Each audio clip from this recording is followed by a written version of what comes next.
After the asteroid, Earth's recovery and the rise of mammals. Full documentary. When the sky rained fire and darkness swallowed continents, life teetered on the edge of oblivion. 96 million years of rain ended in an instant, leaving a world scarred, silent, and ash-strewn. Yet beneath the devastation, tiny mammals, birds, and resilient plants stirred, probing fragile niches with cautious ingenuity. From the first whispers of sunlight through a pall of dust, ecosystems began their slow, astonishing recovery. This is the story of a planet reborn, of creatures seizing opportunity from catastrophe, and of the rise of mammals that would inherit the Earth. Witness the fragile triumph of life, rising from extinction to reshape the Earth. Ashes of a fallen world. From the instant the asteroid struck, the planet's equilibrium was torn apart. A wall of vaporized rock, molten silica, and incandescent metal erupted skyward, expanding faster than sound. Within minutes, the Yucatan Peninsula vanished beneath a fireball brighter than 1,000 suns, its energy release equivalent to over 100 trillion tons of TNT. Every forest within 1,000 kilometers ignited. Shockwaves circled the planet, bouncing from continent to continent, shattering cliffs and triggering earthquakes on fault lines that had lain dormant for millennia. The impact's violence was not confined to the point of collision. It became a global event, a single catastrophic heartbeat that ended an era. Across the distant seas, the light of day dimmed to an infernal red. Dust, ash, and pulverized carbonate minerals shot into the stratosphere, creating a veil of particulates that would circle the planet for years. Scientists studying the boundary layer between the Cretaceous and Paleogene, the famous KPG boundary, have found a razor-thin stratum of iridium-rich clay, a cosmic fingerprint left behind by the asteroid's extraterrestrial origin. Beneath that line lie the fossils of the Mesozoic world. Above it, a barren silence in the rock record. This thin boundary, found on every continent, marks a transition not just in geology, but in the very continuity of life. In the hours that followed, rain fell black and acidic. The oceans frothed with debris and dissolved carbon dioxide, lowering their pH and altering the chemistry of life itself. Soot from burning forests darkened the clouds, and even the polar regions received deposits of fine ash. Microtectites, glassy beads of melted crust, rained down across continents, some found today as far away as Denmark and New Zealand. Each droplet froze in midair, carrying in its molecular structure the story of impact melt and atmospheric descent. Through these remnants, geologists have reconstructed the cataclysm. A world briefly aflame, then plunged into shadow. Under the choking sky, the great reptiles died not in a single moment, but in a sequence of collapse. The non-avian dinosaurs, Tyrannosaurus, Triceratops, Ankylosaurus, Hadrosaurus, all fell victim to the chain reaction of famine. With photosynthesis halted, plant life withered, herbivores starved, and carnivores followed. Radiometric dating of impact ejecta reveals that the initial blackout lasted months, perhaps even a full year, without meaningful sunlight. Temperatures dropped by tens of degrees, creating what researchers call an impact winter.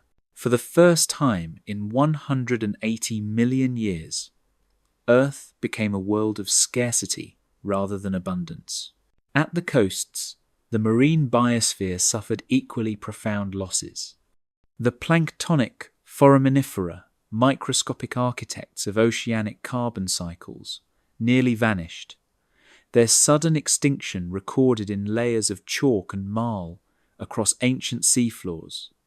Coral reefs bleached and died, ammonites disappeared entirely, and large marine reptiles, such as Mosasaurus and Plesiosaurus, faded from existence.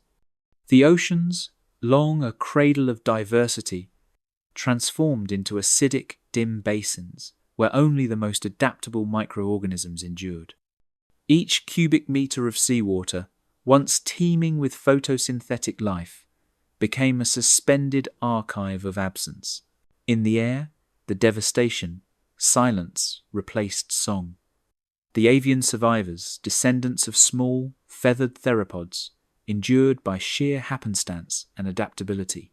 Fossil evidence from the Hell Creek Formation in Montana and other post-impact sites suggests that only a handful of bird lineages survived, those small enough to feed on seeds or carrion. The massive, toothed birds of the Cretaceous skies did not return. It was a new epoch defined not by dominance, but by endurance. Inland, the forests that once blanketed continents became fields of charcoal. Studies of charcoal microfragments within KPG deposits indicate that more than 70% of global forests burned within weeks of the impact. With no shade canopy to protect them, soil microorganisms died off, releasing stored carbon back into the atmosphere when the fires abated. The biosphere entered a feedback loop of destruction, flames feeding collapse, collapse feeding more flames. The Earth's surface, once lush with cycads, palms, and flowering plants, transformed into a desolate wasteland. Beneath that devastation, hidden in burrows and the hollowed roots of trees, the smallest creatures survived the unthinkable. Early mammals, no larger than modern rats, persisted through the chaos by remaining underground.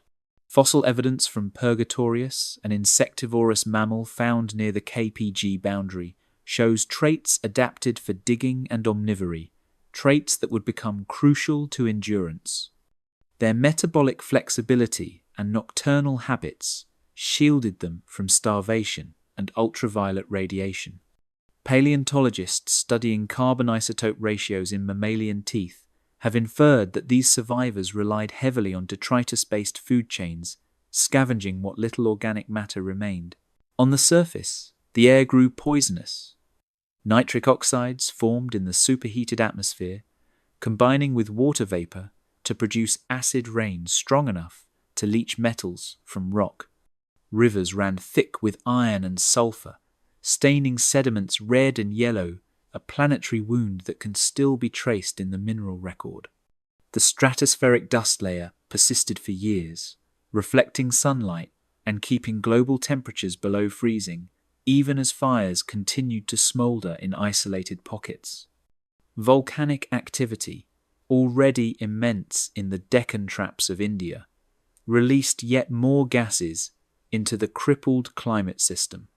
Sulfur dioxide and carbon dioxide fluxes alternated between cooling and warming pulses, delaying recovery and destabilizing the carbon cycle for tens of thousands of years. Where vegetation tried to re-emerge, it did so in fits and starts. The fossil record of spores and pollen from this period reveals a dramatic event known as the fern spike, a sudden proliferation of ferns across once forested landscapes. This botanical resurgence, dated to a few centuries after the impact, signals both death and renewal. Ferns, resilient and fast-growing, were the first to reclaim the devastated soils. Their dominance marks the beginning of ecological succession, nature's tentative return to balance after annihilation. Each continent bore its scars differently. North America's ecosystem collapsed almost entirely, while parts of Asia and Australia retained isolated refuges where plant life and amphibians persisted. Marine recovery began in polar regions first, where upwelling currents supplied nutrients to surviving plankton communities. This uneven rebound underscores a fundamental truth of planetary catastrophe recovery is not uniform, and survival often owes as much to geography as to adaptation. Deep within the rock record, scientists find evidence not only of devastation but also of endurance. Zircon crystals from ejecta layers preserve traces of atmospheric composition immediately following the impact, showing rapid cooling and then gradual rewarming as aerosols settled. In the Greenland cores and the Gubbio clay of Italy, the same signal repeats, the signature of a biosphere interrupted and then cautiously resuming its pulse. Each layer, each isotopic fluctuation, tells of a planet fighting to reclaim equilibrium. Yet for all its ruin, this was not the end of life, only the end of its most flamboyant chapter. The death of the dinosaurs, though cataclysmic, cleared evolutionary space for what would come next. The very species that endured these apocalyptic years carried within them the traits that would define a new era: warm-blooded metabolism, parental care, adaptability, and intelligence. These survivors, shaped by scarcity and shadow, would become the architects of the Cenozoic, the age of mammals. So the world lay in ruins, but not in silence. Beneath the scorched earth, in burrows, caves, and the hollow bones of trees, life still breathed. The soot may have smothered sunlight, but not the stubborn pulse of existence. From the ashes of a fallen world, something unseen began to stir, fragile, patient, and waiting for the light to return. The dark age of survival. Within the frozen shadow of extinction, life retreats into the margins. The earth lies wrapped in a pool of dust and soot, its sunlight reduced to a dim, coppery haze that barely warms the ground. The global temperature has plunged by more than 15 degrees, locking the planet in a brief but brutal glaciation. Forests stand silent, their leaves burned or buried, and oceans roll beneath skies thick with carbonized ash. In this twilight, survival becomes less about dominance and more about endurance, a test of physiology, patience, and chance. Under the crust of ruined forests, warmth becomes the rarest resource. The soil, once teeming with insect life and plant roots, now serves as refuge for those that burrowed before the catastrophe. Fossil evidence from sites like Bug Creek Anthills in Montana reveals that tiny mammals, shrew-sized survivors such as Purgatorius and Protungulatum, retreated underground, nesting within the residual heat of decaying vegetation. There, amid fungal webs and the scent of damp ash, they scavenged insects, seeds, and carcasses. Their generalized teeth and omnivorous diets became evolutionary armor flexibility, where specialization meant death. Inside these hidden refuges, evolution whispers in miniature. The mammals that once darted in shadows now inherit the night itself, shaping behaviors around scarcity. Genetic studies of modern placentals trace their divergence to this very bottleneck, a time when survival favored adaptability over strength. Each generation became slightly more efficient, slightly more resourceful, each mutation a gamble against the cold. In the silence between disasters, the blueprint of the Cenozoic world was already being written in bone and instinct. Among the survivors, early mammals rise not in triumph, but in secrecy. Mimatuta and Ectoconus, ancestors of future ungulates, move cautiously through fern thickets, their tiny bodies generating heat through constant activity. They forage for detritus and seeds scattered across the barren landscape, guided by smell more than sight. The air still carries a metallic tang from the impact's fallout, but the rhythms of life, heartbeat, breath, motion, persist. These are the architects of tomorrow's ecosystems, though they remain unaware of the empire they will one day inherit. Across the ash-clogged floodplains, crocodilians and turtles endure through ancient instinct. Their cold-blooded metabolisms, once a liability in changing climates, have now become strengths. Champsosaurus, a semi-aquatic reptile with a body shaped for stealth, glides beneath icy water, conserving energy. Its lineage spans from the Cretaceous into the Paleocene, with little change, an evolutionary monument to patience. Crocodiles, too, survive by doing almost nothing at all, lowering their heart rates and waiting for the slow return of warmth. Time, for them, is not a threat but an ally. Below the withered forests and skeletal plains, a hidden empire of fungi and microbes claims dominion. In the years immediately following the impact, before plants could photosynthesize and animals could forage freely, decomposers became the planet's unseen engineers. Fossilized fungal spores discovered in boundary clay layers, especially from sites in New Zealand and North America, reveal explosive fungal blooms that fed on the global litter of death. Mycelial networks spread through decaying wood and carcasses, recycling carbon, nitrogen, and phosphorus into the soil. These microbial assemblages formed the first functioning ecosystems of the Paleocene, transforming mass extinction into the raw material for life's return. Without them, the regrowth of ferns and the survival of early mammals might have been delayed by millennia. In the shallow seas, a ghostly planktonic world begins to rebuild from the brink. Microscopic foraminifera, once decimated by darkness, reappear in reduced, fragile forms. These organisms, no larger than grains of sand, record the planet's healing in their shells, layer by layer. Geochemical studies of marine sediments reveal a sharp carbon isotope anomaly, followed by gradual rebalancing, a signature of photosynthesis cautiously returning.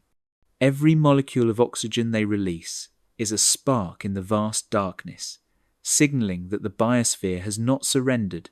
Along desolate river deltas, the first shoots of green mark nature's fragile persistence. Ferns erupt from the nutrient-rich ash, their spores scattering through the stagnant air. This fern spike, a term coined from paleobotanical records, represents the first global wave of regrowth after the impact. The site would have been haunting endless plains of low, bright green amid the grey ruins of forests. With ferns come insects, beetles, ants, and primitive pollinators that repopulate the soil, reawakening the circuits of decomposition and renewal. Life is reclaiming the carbon it lost, molecule by molecule. Through the long night of the Paleocene dawn, temperatures hover near freezing. Glaciers creep along mountain valleys, while rainstorms wash soot into rivers, forming thick, dark clays that would one day fossilize the memory of catastrophe. In these layers, scientists find spores, pollen, and charcoal fragments that tell of an ecosystem caught between death and rebirth. The air's carbon dioxide levels, initially spiked by wildfires, begin to fall as the ferns and early angiosperms absorb it again. The planet breathes shallowly, irregularly, but alive. From burrow to canopy, life reorganizes itself around scarcity, not abundance. Insectivores dominate over herbivores, scavengers over predators. Food webs shrink into simplified loops. Fungus feeds on decay, small animals feed on fungus, and larger ones on the small. Each interaction is intimate, constrained, and necessary. Modern ecological modelling suggests that these minimal networks may have persisted for hundreds of thousands of years, stabilizing ecosystems before diversification could resume. It was, in essence, a planetary reset evolution stripped to its quietest form. When the soot finally thins from the sky, sunlight filters through like revelation, hesitant, fractured, but unstoppable. The world that emerges is not yet lush, but it is awake. Plants stretch toward the dim light, animals stir from burrows, and the oceans shimmer faintly with renewed planktonic blooms. The long winter wanes, and with it, the terror of stillness. For the first time since the impact, the horizon glows with warmth. The earth, scarred and humbled, stands at the edge of renewal, a survivor learning how to live again. The return of light. When the first rays penetrate the thinning haze, the world exhales in green whispers. For months, darkness had held the earth in a muted grip, choking photosynthesis and silencing forests. Now, sunlight fractures through the lingering dust, casting golden streaks across scorched plains. Temperatures begin a cautious climb, still cool, but enough to awaken the sluggish rhythms of metabolism in creatures long confined to burrows and hidden refuges. Every beam of light becomes a signal, a subtle promise that the ancient cycles of life can resume, and that the earth, though scarred, still breathes. On the scorched floodplains, ferns and early angiosperms stretch toward fractured sunlight. The fossil record reveals a delicate yet accelerating wave of plant succession. Pollen studies from North America and Europe indicate the expansion of broad-leaved shrubs and early flowering plants, some rising only a few centimeters at first, but forming the foundations of renewed canopy layers. Root networks probe ash-laden soils, stabilizing the land and reclaiming nutrients released by decomposition. Even amidst the grey residue of catastrophe, green life asserts itself, resilient and unrelenting. Among these tender shoots, insects return, delicate yet insistent, rebuilding ecological circuits. Beetles tunnel into soil, ants forage in emergent leaf litter, and primitive bees navigate fragile floral structures. Fossilized wing impressions and burrow traces suggest a rapid diversification, as these small organisms reignite the webs of pollination and nutrient cycling. Their activity not only supports plants, but also prepares the soil for mammals and larger herbivores to come, linking the first rays of light to the complex chains of post-impact survival. Across shallow lakes and tidal flats, fish and small amphibians exploit the new abundance. Microfossil analysis shows that minnows, gars, and early frogs rapidly recolonize these waters, feeding on emerging insect populations and detritus. Aquatic plants, sensitive to sunlight penetration, flourish along the margins, creating sheltered nurseries for juvenile species. In combination, these freshwater systems serve as microcosms of recovery, the earliest testaments to how life expands outward from niches of safety into the open, reawakening the paleontological stage for more complex interactions. In the underworld of decay, microbial mats and early fungal networks orchestrate unseen recoveries, converting ash and detritus into fertile substrates. Fossilized mycelial traces from Paleocene soils reveal dense, thread-like networks, stabilizing sediments and recycling nutrients, while isotopic analysis of associated organic matter indicates accelerated nitrogen and carbon cycling. These subterranean engineers create a foundation that allows plants to root more deeply and for invertebrates to thrive, establishing the biochemical scaffolding critical for terrestrial ecosystems. By reclaiming the soil before much else, microbes and fungi ensure that the light above can translate into robust, lasting life below, linking the first rays to the hidden engines of recovery. From burrows and hollows, small mammals emerge, testing the warmth and the light. Purgatorius cautiously navigates the ferns, nibbling on seeds, fungi, and insects, while Ectoconus begins exploratory foraging along newly greened slopes. Teeth wear patterns and limb morphology indicate that these mammals were beginning to exploit niches inaccessible to larger, now extinct reptiles. Each cautious movement is a negotiation with risk, balancing predation, exposure, and opportunity. In these fragile excursions, mammals lay claim to the first real windows of daylight since the impact, establishing the groundwork for Cenozoic dominance. In the air, early birds navigate the open skies, tracing paths of survival and adaptation.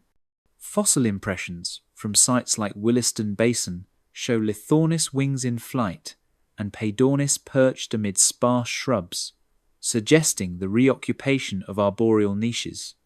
Their diet includes seeds and insects, newly abundant in recovering landscapes. Even at modest sizes, these birds exert outsized influence on dispersal and pollination, hinting at the ecological complexity slowly returning to the planet. Flight becomes both freedom and strategy, allowing life to exploit daylight in a world still shadowed by catastrophe. Along riverbanks, the interplay of shade and sun creates niches where life diversifies. Mosses cling to wet stones, ferns carpet low terraces, and tiny mammals burrow beneath roots. Fossil evidence shows the first Paleocene herbivores grazing on green shoots, while predatory insects and early reptiles patrol the margins. This patchwork of microhabitats reflects a planet reassembling itself from fragmentation. Soil microbes, fungal mats, and plant detritus interact with vertebrates and invertebrates, forming delicate, provisional ecosystems. Each small success reinforces another, creating a mosaic of survival stitched together by sunlight. Through layers of sediment and pollen preserved in the fossil record, scientists trace the march of photosynthesis reborn. Carbon isotope studies reveal the gradual decline of post-impact atmospheric anomalies, while oxygen levels rise as plant life proliferates. Microscopic examination of preserved leaf structures shows that some species were adapting their stomata to the changing CO2 and light conditions, optimizing for a world still recovering from winter darkness. Every measure of leaf, every trace of pollen, becomes a window into a world slowly reclaiming energy from the sun. Across continents, plant succession follows predictable yet astonishing rhythms, transforming grey ash into fragile landscapes. Early angiosperms form thickets that shelter insects, while ferns continue to dominate open areas. This combination of plant strategies allows life to reclaim ecological niches methodically as sunlight moves across the surface from the equator to the poles.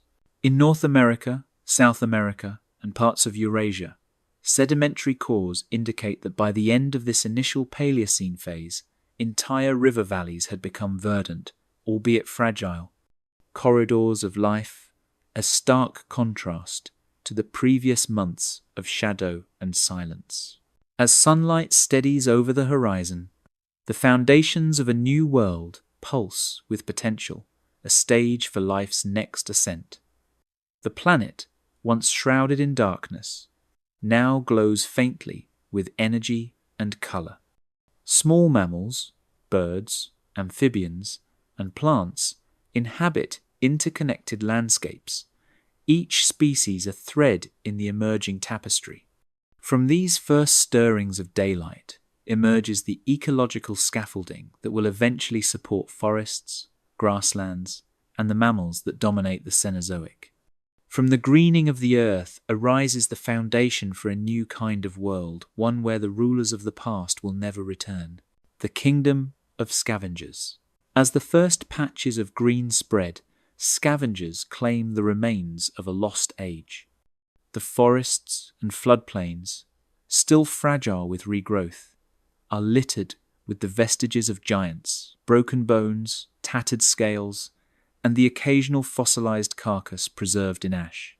Here, life adapts quickly, learning to exploit the remnants left by those that once ruled the planet. Energy, once trapped in towering dinosaurs, now flows through smaller, more nimble forms.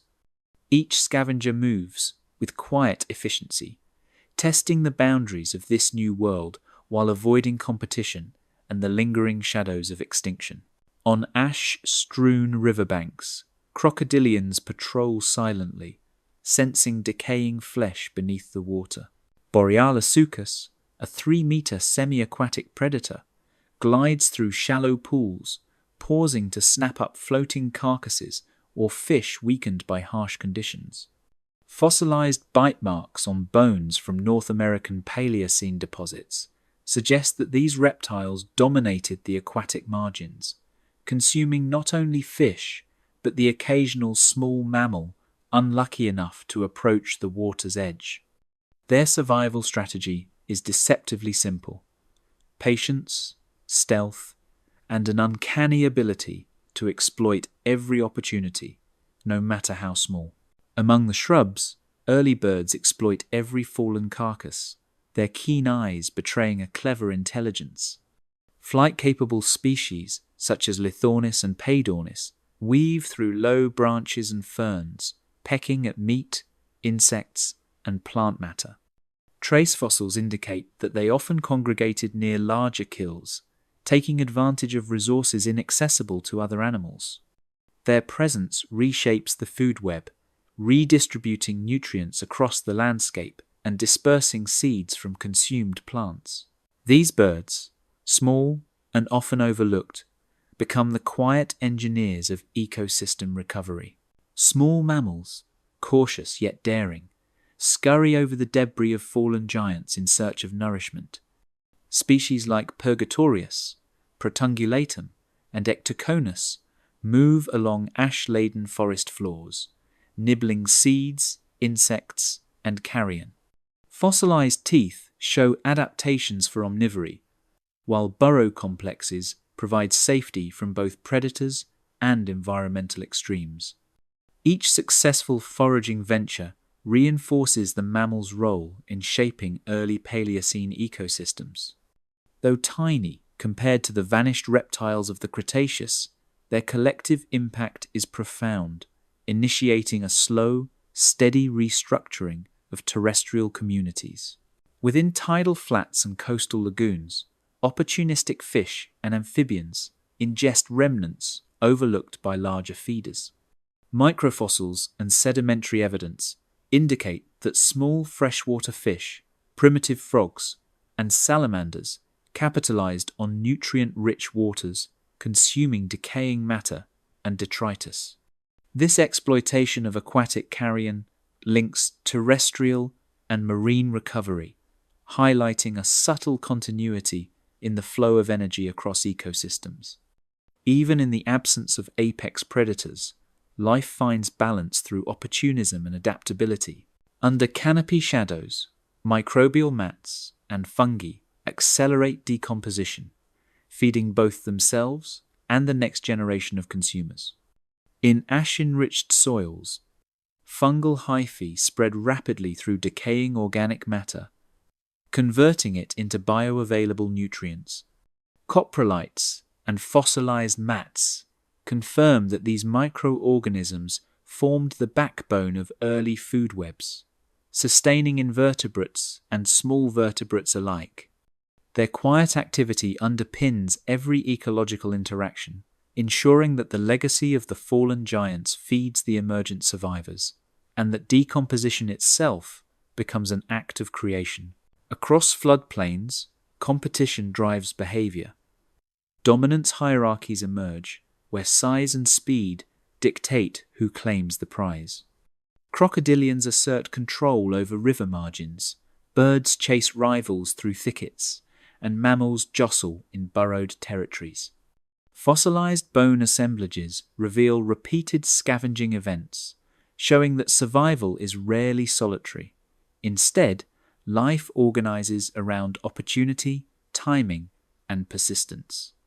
In these interactions, new patterns of ecological hierarchy form temporary, fragile, yet vital for sustaining diversity in a recovering world. Fossil evidence of tooth marks, scratches, and gnawed bones reveals the tempo of scavenger life in the early Paleocene. In North America and Europe, paleontologists have documented repeated feeding traces on dinosaur remains, indicating that carrion remained a resource for decades after extinction events. Each mark tells a story of interaction: a bird, a mammal, a crocodilian, competing for the same sustenance. These traces are not only evidence of survival, but a map of ecological succession, illustrating how life adapts, exploits, and perseveres in the aftermath of catastrophe. Through these interactions, ecosystems reorganize, forming the scaffolding for renewed trophic complexity. The detritivore networks, omnivorous mammals, and opportunistic birds collectively stabilize the post-impact landscapes. Plants take advantage of nutrient redistribution, ferns proliferate in open spaces, and insects multiply alongside their vertebrate scavengers. This patchwork of niches and interactions lays the groundwork for more sophisticated food webs, ultimately enabling larger herbivores, predators, and eventually the radiation of mammals across continents. From this chaos of competition, new evolutionary branches begin to sprout silent revolutions within the shadows. The absence of dinosaurs opens pathways for innovation. Mammals explore diurnal activity, birds refine flight, and crocodilians maintain dominance in aquatic corridors. Each species becomes both student and architect, learning to exploit new niches and reshape the environment around them.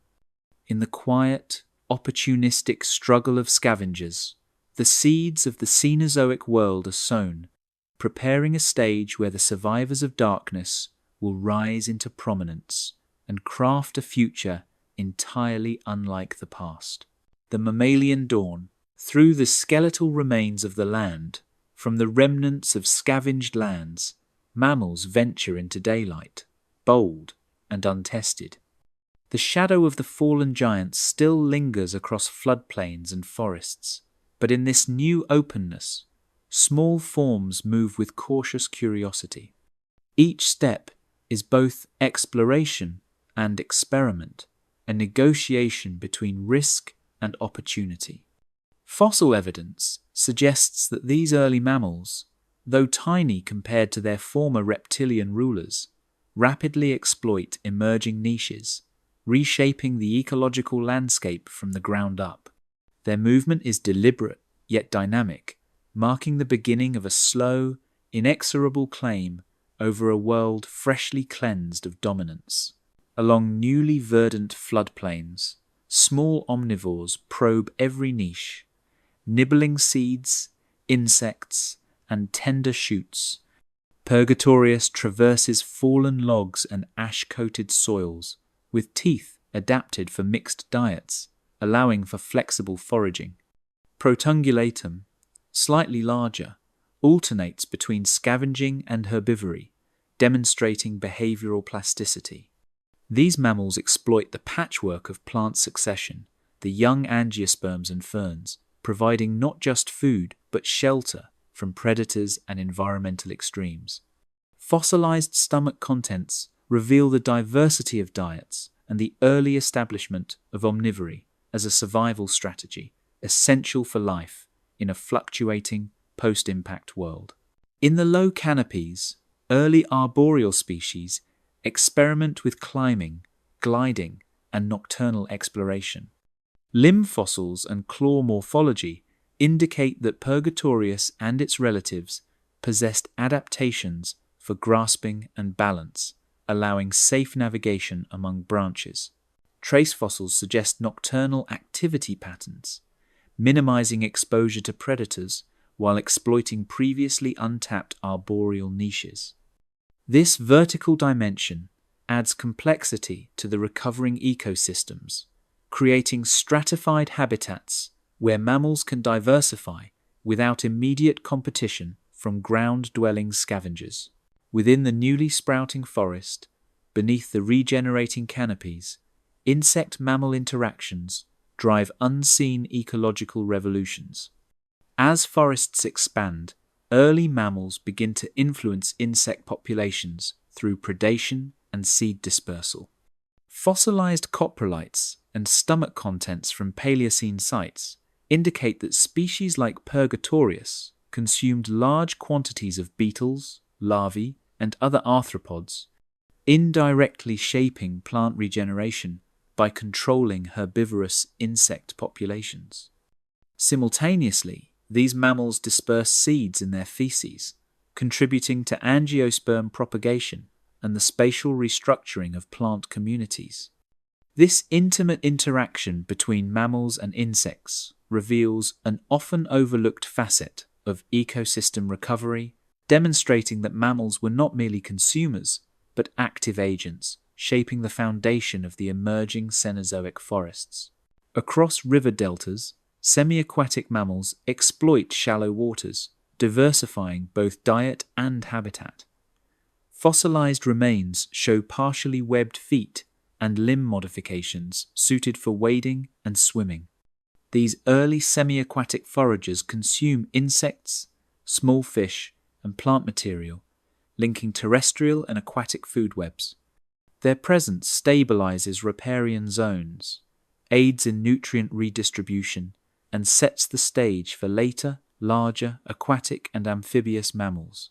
In these shifting environments, mammals are not merely surviving, they are actively shaping the landscapes they inhabit. Within the forest understory, competition drives subtle adaptations in dentition and limb structure.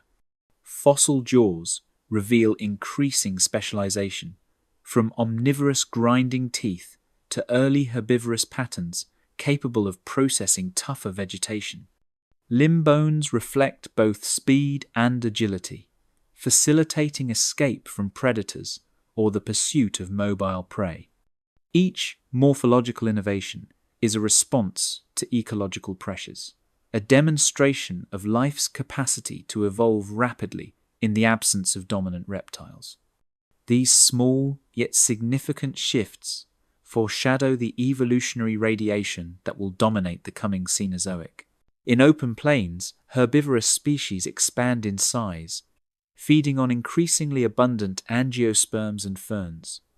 Ectoconus, a basal ungulate, grows larger than its ancestors, exploiting grassy and fern-rich zones.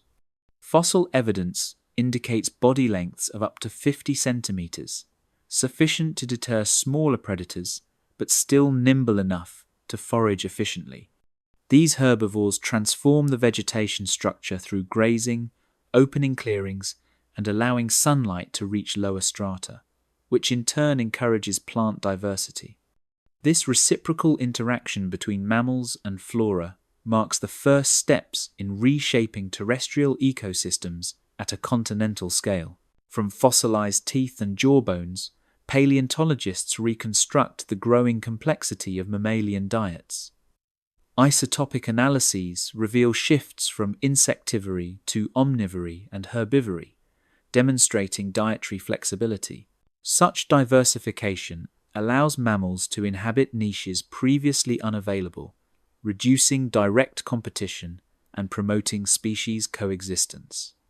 Even in a post-catastrophic landscape, the interplay between diet, morphology, and habitat usage drives a rapid expansion of mammalian influence, a quiet yet powerful evolutionary revolution. As lineages diverge, placentals and marsupials carve out distinct ecological territories, rarely overlapping. Fossil distribution shows that placental mammals dominate certain floodplains and delta regions, while small marsupials exploit forested and arboreal niches. This early geographic and ecological separation prevents direct competition, fostering adaptive experimentation. Over time, these separate paths will lead to remarkable evolutionary outcomes. Ungulates, primates, and carnivorans emerging from these first experiments in specialization, each carving out roles in a renewed biosphere. Through these evolutionary experiments, mammals transform landscapes and reshape trophic hierarchies. With the absence of apex dinosaurs, mammals take up the ecological slack, creating new predator-prey relationships, altering plant structure, and diversifying both spatially and behaviorally. Trace fossils, coprolites, and plant remains all indicate a system in flux, yet moving towards stability. By exploiting niches that were once denied to them, mammals not only survive but actively drive the emergence of a complex, interlinked ecosystem. And as mammals expand, so too do the forests, reshaping Earth's geography and creating new frontiers for life. The verdant canopy spreads across floodplains and deltas, supporting both herbivorous and omnivorous mammals while offering shelter and food for emerging birds and reptiles. In these flourishing landscapes, evolutionary experimentation accelerates, setting the stage for the incredible diversity that will define the Cenozoic era. The mammalian dawn is not merely a moment of survival. It is the quiet, relentless assertion of life's capacity to claim, transform, and redefine a planet that once belonged to the giants. Forests of renewal, cracks in the scorched soil, exhale the first whispers of green, unnoticed yet unstoppable. The scars of the asteroid's aftermath remain etched across continents, but from these fissures emerge life's tentative reclamation. Tiny shoots of ferns and early flowering plants pierce the ash, fragile yet persistent, drawing sustenance from the mineral-rich sediments left behind. Fossil pollen from mid-Paleocene strata confirms these early colonizers rapidly expanded, forming the first networks of plant life since the global catastrophe. In the silence of these nascent groves, the earth begins its slow exhalation, a subtle but determined rhythm of renewal. Photosynthetic life stirs in the misted lowlands, its subtle revival humming through the air. Carbon isotopic analysis indicates a steady rise in primary productivity as sunlight gradually penetrates residual dust. Angiosperms and ferns dominate these spaces, their fronds and leaves capturing energy, stabilizing soil, and providing microhabitats for emerging herbivorous mammals. Protosoil layers show that microbial mats and decomposing detritus work in concert, transforming barren land into patches capable of supporting diverse life. Each breath of oxygen released strengthens the atmospheric balance, setting the stage for more complex ecological interactions. Tiny spores drift on currents, carrying the promise of forests yet to rise. Wind-borne dispersal accelerates recolonization, ferrying ferns and gymnosperm spores across vast distances. Fossilized spores at sites like Hell Creek reveal not only local growth, but also connectivity between distant ecosystems. Such dispersal ensures genetic variability, allowing plants to adapt to post-impact climates characterized by fluctuating temperatures and intermittent sunlight. The spore's journey is both silent and transformative, a microscopic herald of the macroscopic revival that follows. Roots twist and stretch through newly soft sediments, probing cautiously, sensing the moisture of a recovering world. Root systems penetrate compacted ash layers, loosening soil and facilitating water retention. Evidence from paleosols shows that early angiosperms and gymnosperms established symbiotic relationships with mycorrhizal fungi, enhancing nutrient uptake and accelerating growth. These underground networks not only support plant health, but also anchor the soil against erosion, creating stable platforms for herbivorous mammals to forage and travel. The subterranean activity hums with quiet productivity, laying the structural foundation for the first complex biomes. Rivers of fungal spores wind through the forest floor, circulating unseen, seeding mutualistic partnerships across the recovering ecosystem. These spores, carried through soil, water, and wind, establish symbiotic relationships with the roots of early angiosperms and gymnosperms, enhancing nutrient absorption and accelerating plant growth in otherwise nutrient-poor sediments. Paleosol analyses from North American Paleocene sites reveal dense hyphal networks intertwined with plant roots, demonstrating that fungi were critical for stabilizing ecosystems during early forest recovery. This subterranean exchange not only supports plant vigor, but also indirectly sustains mammals and insects dependent on vegetation for food and shelter, illustrating the unseen threads that connect all layers of a regenerating biome. In hidden glades, fungal networks thread unseen, knitting soil and symbiosis together. Fossilized fungal hyphae indicate an extensive presence of saprophytic and mycorrhizal fungi, decomposing dead organic matter while facilitating nutrient transfer. These organisms serve as ecological engineers, connecting plants, mammals, and insects in intricate food webs. Early mammals, particularly omnivorous species, indirectly rely on this fungal activity by feeding on nutrient-rich roots and fruits, linking subterranean and surface ecosystems. In this quiet interplay, the Earth's regenerative machinery hums, invisible yet essential. Seedlings drift along jagged river scars, carried by water toward fertile ground. The shifting courses of rivers, swollen by rainfall and runoff, deposit sediment and seeds downstream. Fossilized plant debris suggests angiosperms and ferns rapidly colonize these newly formed banks, forming ribbons of vegetation that connect isolated patches of life. Aquatic mammals and amphibians follow, consuming fruits and dispersing seeds further, illustrating the early coupling of hydrology, plant propagation, and animal activity. These corridors foreshadow later forest connectivity and the establishment of continuous biomes. Morning mists reveal the shimmer of dew on nascent fronds, heralding renewed cycles of growth. Early birds, such as Lithornis and Paedornis, navigate these glades, feeding on insects and pollinating emerging flowering plants. Coprolite analysis shows their diet includes seeds and arthropods, highlighting their dual role in nutrient cycling and ecological stabilization. Insect resurgence drives the decomposition of organic matter, facilitating faster soil enrichment. The mist-laden mornings mark a rhythm of interaction, a choreography of life returning to balance after near annihilation. Patches of moss and lichens colonize stones and fallen ash, silently stabilizing the terrain. These pioneer organisms, preserved in Paleocene deposits, perform essential ecological functions, holding soil in place, moderating moisture, and creating microhabitats for invertebrates.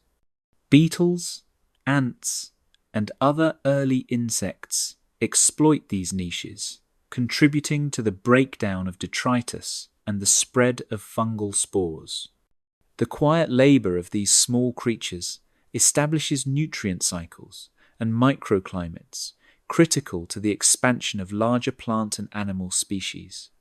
In their subtle persistence, the groundwork is laid for the broader reforestation that follows.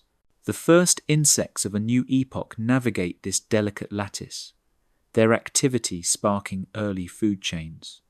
Fossilized beetle elytra and larval burrows indicate insect populations exploded as vegetation increased, creating prey for omnivorous mammals and seed-dispersing birds. The reintroduction of trophic interactions stabilizes the ecosystem and encourages further diversification of both flora and fauna.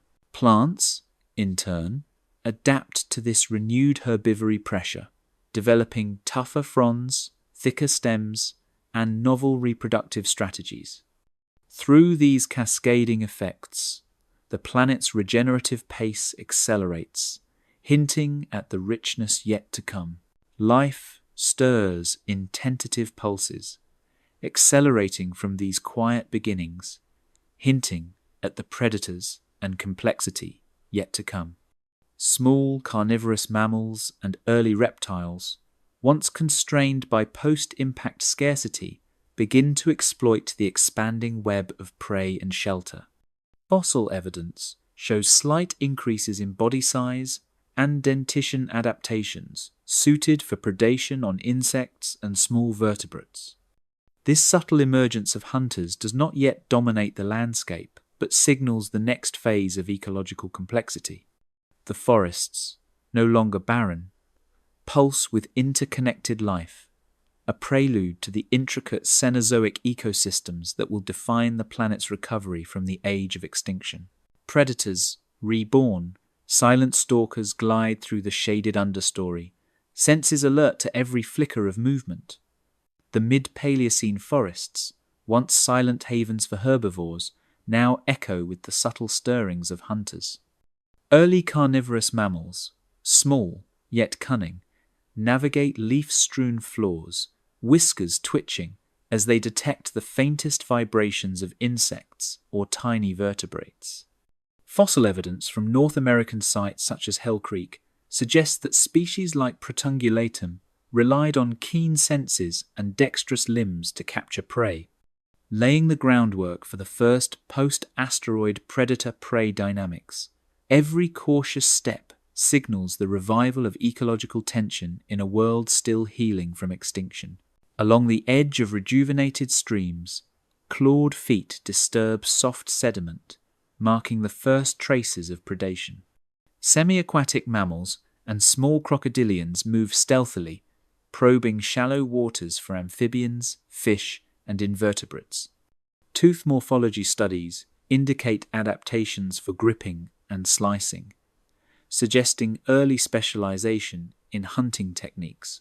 Trace fossils, including claw marks and shallow depressions, preserve these fleeting interactions, revealing the subtle yet profound impact of predators on both terrestrial and aquatic microhabitats.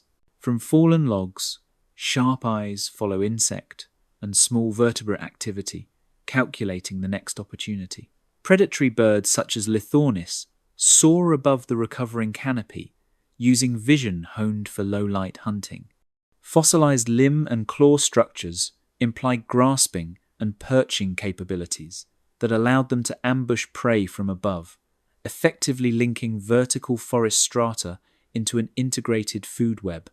Their presence also pressures herbivorous mammals to adopt stealth and nocturnal habits, illustrating the early emergence of behavioral complexity in response to predation.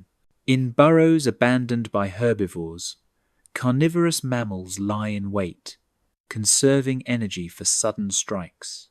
Fossilized burrows and skeletal remains indicate that species like Purgatorius and Protungulatum exploited pre-existing structures for safety and ambush. Coprolite analyses suggest these mammals consumed a combination of insects, small vertebrates, and carrion, highlighting a flexible diet that maximized survival during this precarious recovery phase. These strategies reflect the adaptive intelligence of post-extinction predators, capable of responding to scarcity with innovation. Amid the undergrowth, scent trails and vibrations chart unseen highways, guiding predators to opportunity. Early carnivorous mammals and predatory birds rely on acute olfactory and tactile senses to detect prey in dense foliage and dim light, a necessity in a world recovering from catastrophic darkness. Fossil evidence, including well-preserved skulls and inner ear structures, suggests enhanced olfactory bulbs and labyrinthine cochleae, indicative of keen smell and balance for stalking or ambushing. These sensory adaptations allow predators to hunt efficiently while avoiding larger threats, and demonstrate how ecological pressures can drive rapid evolutionary innovation. By mapping the environment through smell, touch, and hearing, these hunters establish the first complex interactions that link spatial awareness, predation strategy, and ecosystem function. Wings slice the early morning air as predatory birds scout the emerging canopy for food below. Their flight paths trace invisible lines across the mid-Paleocene forests, connecting predator, prey, and emerging flora in a delicate web. Studies of fossilized feather impressions and bone structure reveal aerodynamic adaptations for swift, silent movement, critical for hunting in a densely vegetated environment. As these birds hunt, they inadvertently shape insect populations and influence plant pollination, linking predation to broader ecological processes. Fossilized tooth marks on bones reveal a growing hierarchy, where scavenging and hunting overlap. Small mammals and crocodilians frequently exploit carcasses left by one another, creating a proto-scavenger system.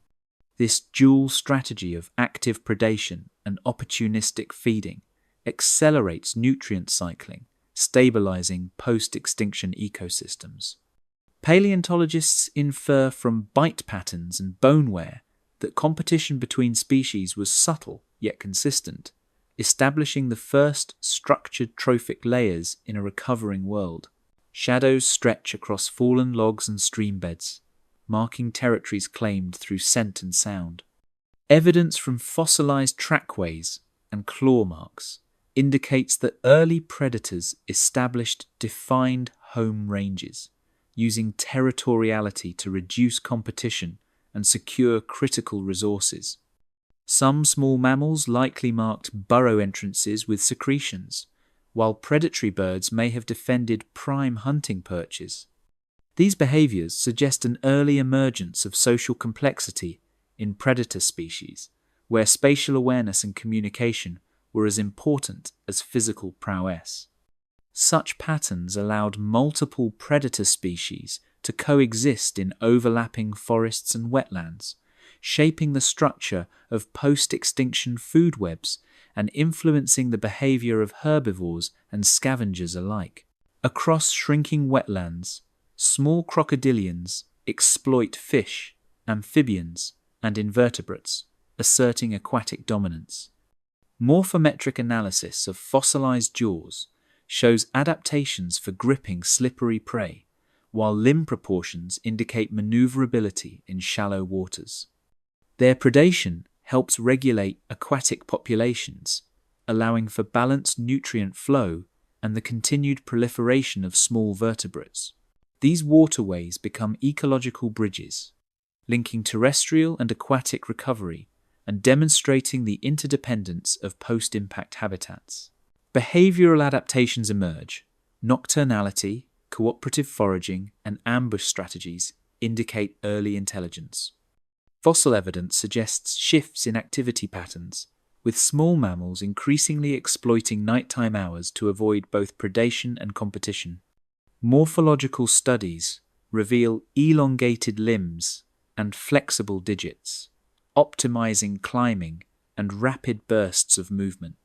Such adaptations not only improve survival rates, but also begin to define species-specific ecological roles, setting a template for the diversity of later Cenozoic predators. The interplay of predator and prey accelerates ecological refinement, shaping vegetation and animal behavior alike. Herbivorous mammals adjust foraging patterns to avoid predators, while birds and insects respond to changing pressures from both. Fossilized tracks indicate avoidance behaviors and strategic movement, illustrating that ecosystems are now guided as much by behavior as by physical growth. This dynamic feedback loop signals the start of modern ecological networks, where predator presence is inseparable from ecosystem structure. Through this delicate dance of fear and pursuit, the groundwork for modern ecological networks quietly takes form. Small, intelligent predators have replaced giants, introducing agility, cunning, and strategy as defining traits of survival. The forests pulse with activity, prey, and predator entwined in subtle cycles of life and death. With these early hunters establishing trophic hierarchies, the planet's post-asteroid biomes gain balance and complexity, foreshadowing the rise of mammals and birds as dominant ecological players in the Cenozoic. The age of climate fire. Scorched air drifts across expanding floodplains, carrying the scent of charred undergrowth and renewal. The mid to late Paleocene world once recovering from darkness and extinction, now feels the relentless push of rising temperatures. Forest patches, still young and patchy, smolder after repeated wildfires, sending plumes of smoke across the landscape. Charcoal layers preserved in sediment cores across North America reveal that these fires were not isolated. They were cyclical, igniting both open plains and dense stands of gymnosperms, resetting ecological succession and challenging life to adapt to volatile conditions. Rivers swell and recede, reshaping channels and depositing nutrient-rich silt for opportunistic vegetation. Floodplains become dynamic arenas where plants and animals interact under shifting conditions. Ferns, angiosperms, and gymnosperms colonize freshly deposited sediments, taking advantage of nutrient surges caused by ash and organic debris. Fossilized roots and pollen grains indicate that these pioneering species established themselves within decades, demonstrating the remarkable speed at which life responded to repeated disturbance. Ferns and pioneer angiosperms push through ash-laden soils, their growth accelerated by elevated CO2 levels. Isotopic analyses suggest carbon concentrations during this period were 20–30% higher than in the mid-Paleocene, creating a greenhouse effect that favored fast-growing vegetation. These plants form dense mats in riverine corridors and lowlands, providing both shelter and sustenance for herbivorous mammals. Their proliferation reshapes the landscape, subtly altering microclimates and creating niches that small predators and omnivores exploit. Ash-laden winds carry microscopic spores across vast distances, seeding life in burned and barren terrains. These airborne spores, largely from ferns, fungi, and early angiosperms, play a critical role in post-fire ecological succession, allowing plant communities to recolonize landscapes rapidly. Fossilized spore assemblages in sediment layers from North American Paleocene sites reveal that dispersal could span hundreds of kilometers, connecting isolated forest patches and floodplains.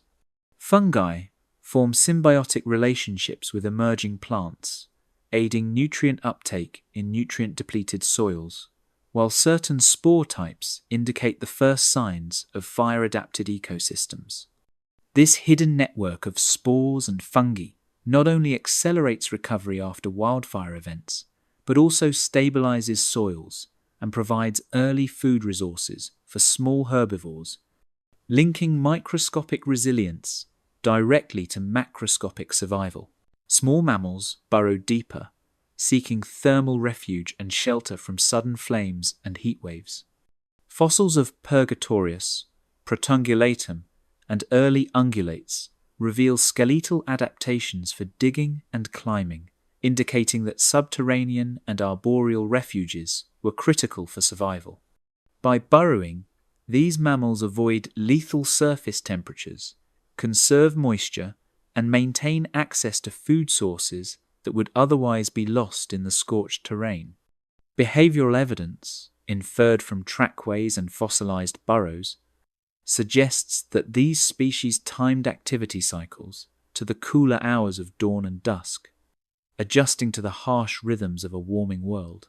Predatory birds adjust flight patterns to hunt within smoky, shifting landscapes, relying on speed and perception. Species such as Lithornis and Paedornis exploit gaps in the recovering forest canopy, diving and gliding through haze to catch insects and small vertebrates. Wing morphology preserved in fossils shows elongated feathers for maneuverable flight, while their visual acuity allows hunting in dim or smoky light. These avian predators not only regulate prey populations, but also influence mammal behavior, nudging herbivores towards safer zones and driving early evolutionary responses to predation under extreme environmental stress. Trace fossils indicate that aquatic species respond to droughts and floods by migrating along ephemeral streams. Small crocodilians, amphibians, and freshwater fish navigate a landscape of temporary waterways, exploiting pools left behind by receding floodwaters. Morphological adaptations, such as flexible limbs and elongate bodies, suggest that mobility and versatility were essential for survival. Fossilized fish scales and amphibian bones concentrated in these channels reveal how water availability dictated both predator-prey interactions and population densities in these fragile ecosystems. Charcoal layers in sediment cores record successive fire events, providing timelines for evolutionary pressures. Paleontologists use these stratified deposits to reconstruct intervals of heat, drought, and regrowth, revealing how repeated crises shaped species adaptation. For mammals, recurrent fires favored generalized diets, nocturnal habits, and flexible locomotion. Plants, by contrast, developed fire-tolerant traits, such as resprouting roots, thickened bark, and rapid reproductive cycles, demonstrating early ecological feedback loops between biota and environmental stress. Herbivorous mammals diversify their diets, exploiting tough, nutrient-sparse vegetation to survive recurring ecological stress. Species such as early ungulates and multituberculates expand dietary breadth, consuming woody stems, seeds, and insects when soft foliage is scarce. Dental morphology and wear patterns in fossils indicate progressive adaptation to abrasive and fibrous diets. These dietary shifts not only sustain populations but also influence seed dispersal, plant community composition, and forest regeneration, linking mammalian evolution directly to climatic and fire-driven pressures. Soil microbial communities flourish in cycles of ash and rainfall, driving nutrient recycling critical for plant resurgence.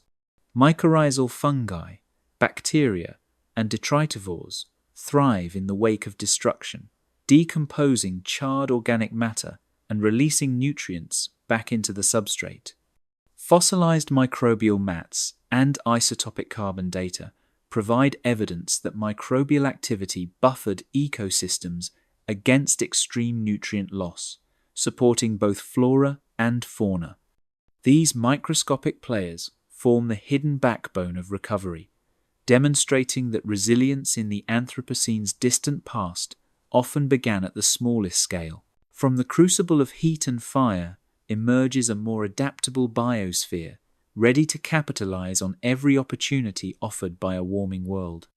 The interplay of temperature, precipitation, and fire drives evolutionary innovation. Mammals become more agile, birds refine hunting strategies, and plants develop resilience to repeated disturbance. This fiery crucible selects for life that can bend but not break, setting the stage for the subsequent radiation of mammals and the eventual emergence of more complex ecological networks.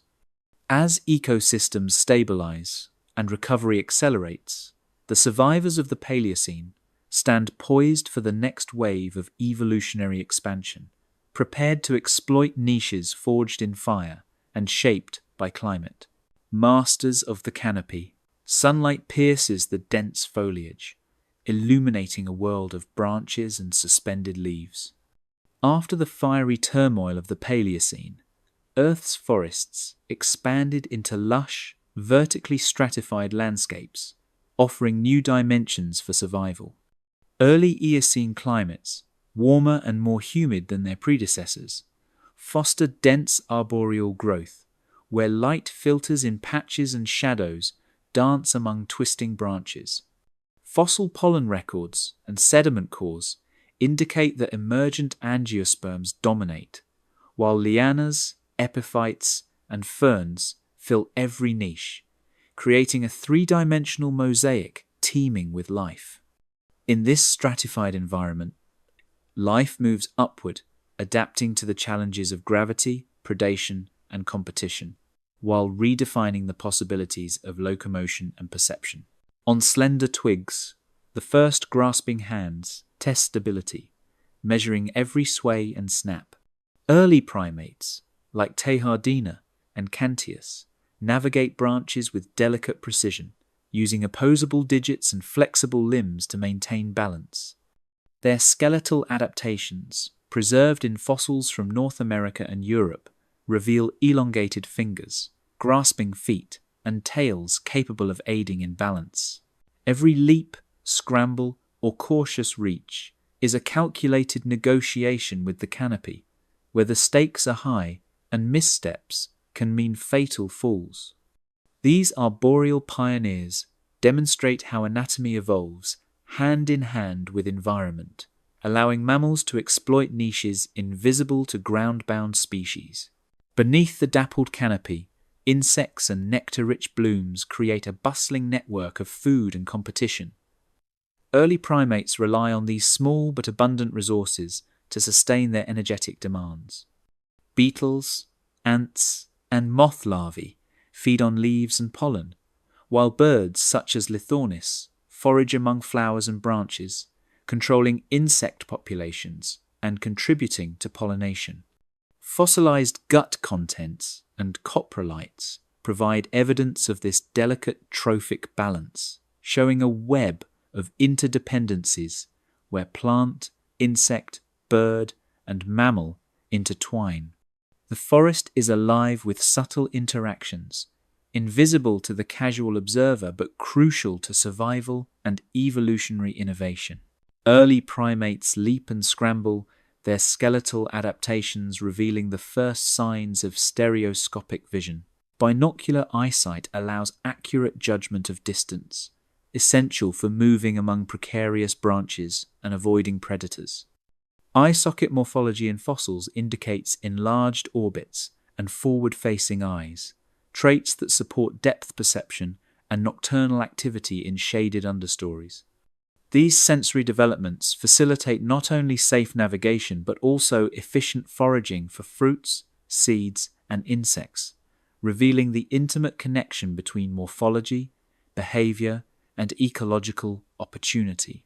Among the vines and lianas, small gliding mammals test the limits of aerial locomotion.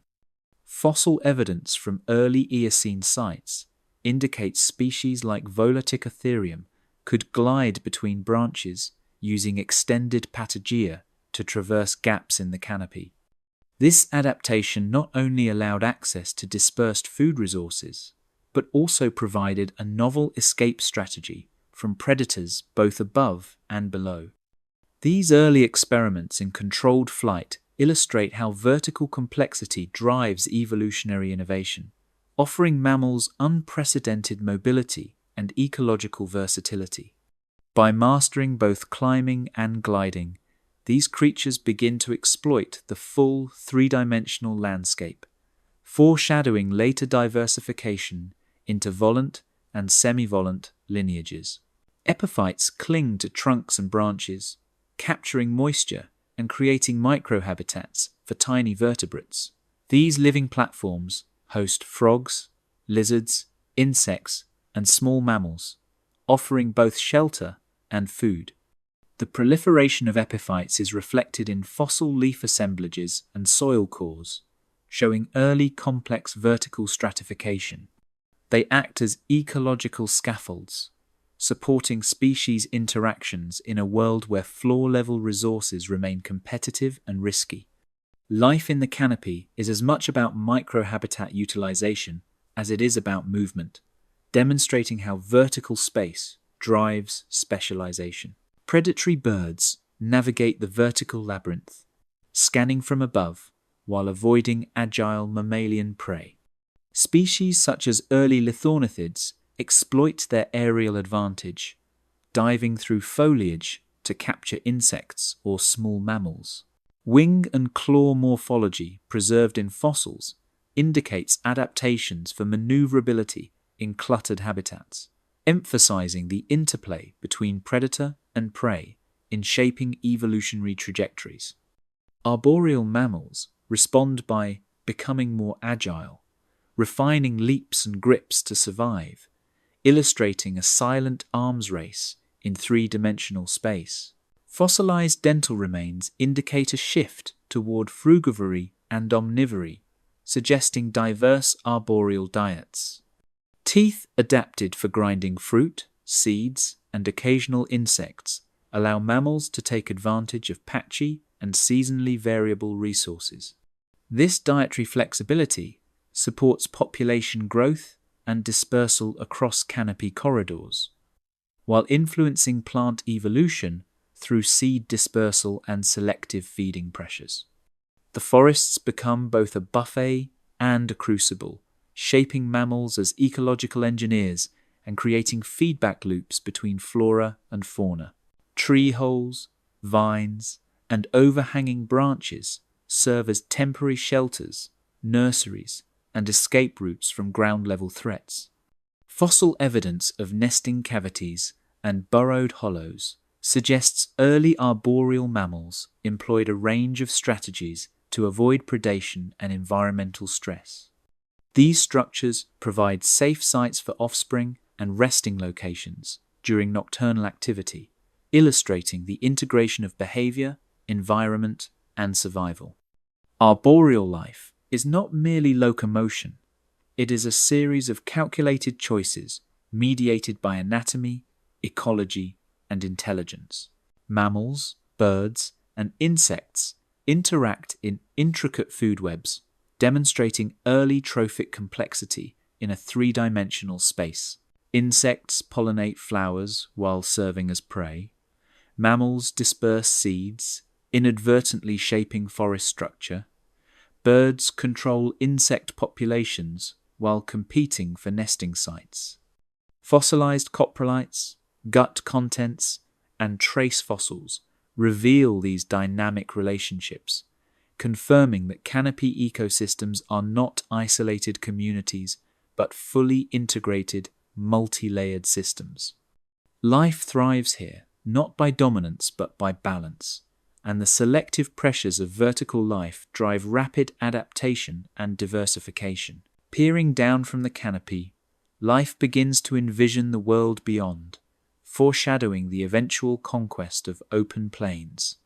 As early primates and other arboreal mammals master their vertical realm, the skills they develop, leaping, grasping, visual acuity, will later translate into the ability to exploit new habitats.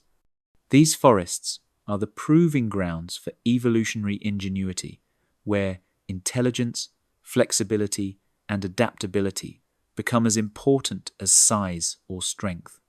The stage is set for the expansion of mammals into diverse terrestrial niches, heralding the rise of the Cenozoic's next ecological chapters, where speed, endurance, and the vast openness of plains will redefine survival.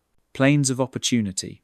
As the last canopies thin, light spills across endless horizons, reshaping the world below.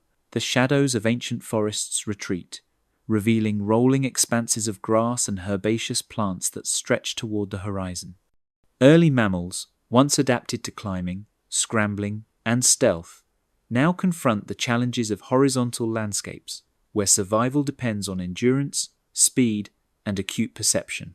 Fossil reconstructions and sedimentary trackways reveal herds of small ungulates cautiously traversing these open grounds, leaving ephemeral imprints that will speak to paleontologists millions of years later. The shift in topography demands new behaviors, reshaping social structures and predator-prey interactions across the emerging plains. Long-limbed mammals stretch their stride, testing speed and stamina across open ground.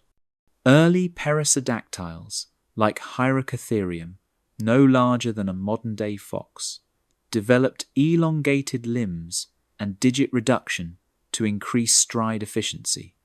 Their small size allows nimble turns, but the open spaces expose them to predation, favoring grouping and vigilance.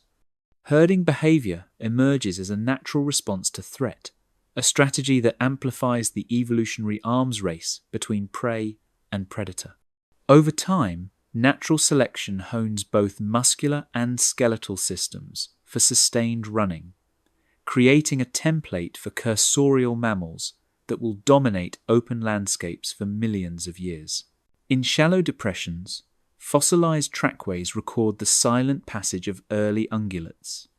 These ancient footprints, preserved in fine-grained sediments, reveal not only gait and speed, but also patterns of movement, social cohesion, and environmental preference.